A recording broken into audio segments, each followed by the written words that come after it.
She is a caring, outgoing young woman with lots of ambition and goals.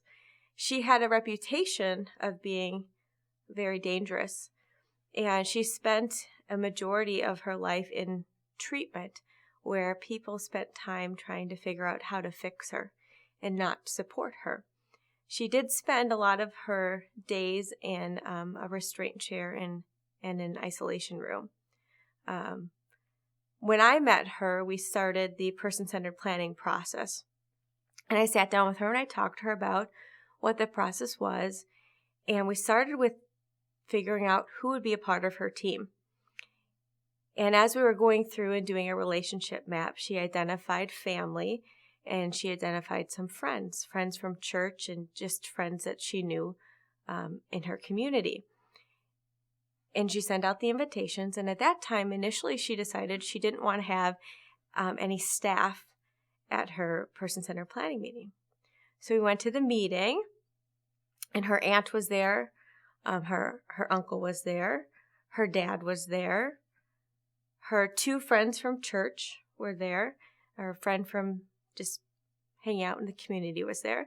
And we started to understand what her hopes and dreams were and what she wanted to accomplish with her life and the kind of life that she dreamed and hoped to live. And she explained how she wanted to get married one day because she had a fiance. She wanted to learn how to cook. She wanted to have a dog.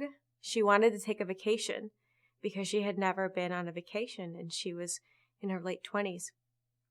She wanted to spend time alone without staff. That was one of her dreams at the time. As we went through the process, her family and friends were very eager to be involved and helped her to find the path to these dreams. And we began with some action steps, and family and friends volunteered to do some of these things, look into where she could spend time volunteering with animals, learning how to use Metro Mobility. She was interested in working at childcare agencies, so connecting her with agencies, doing some informational interviews, doing some observations at the childcare center, lots of different things. She wanted to learn how to cook. Her friends spent time teaching her how to cook and using cooking utensils, specifically knives that she was never allowed to use before. And actually at one of the person-centered planning meetings that I facilitated, she cooked the whole meal, chicken enchiladas, hands down the best chicken enchiladas I've ever had. She started taking the cooking classes. She also had a dream of singing a solo on a stage, and she got involved in some singing classes, and she did sing that solo on a stage, and she was beaming during it, and she was beaming when she was done. Through all this person-centered planning with her team, she really started to get the life that she wanted and that she dreamed about. And through the process, she had a Rule 40 program, which allowed for the programmatic use of restraint. That program was discontinued, and she physically had the document and put it in the shredder. She also had been committed to the Commissioner of Human Services. That had come up at the time to determine if that needed to be renewed or if it could be discontinued. And it was actually determined that she didn't need to be committed any longer. And that was huge for her.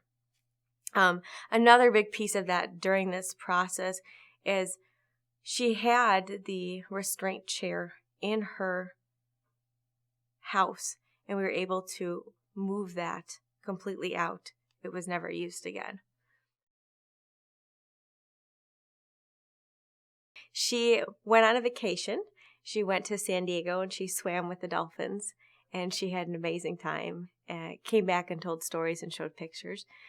She recently got a new dog.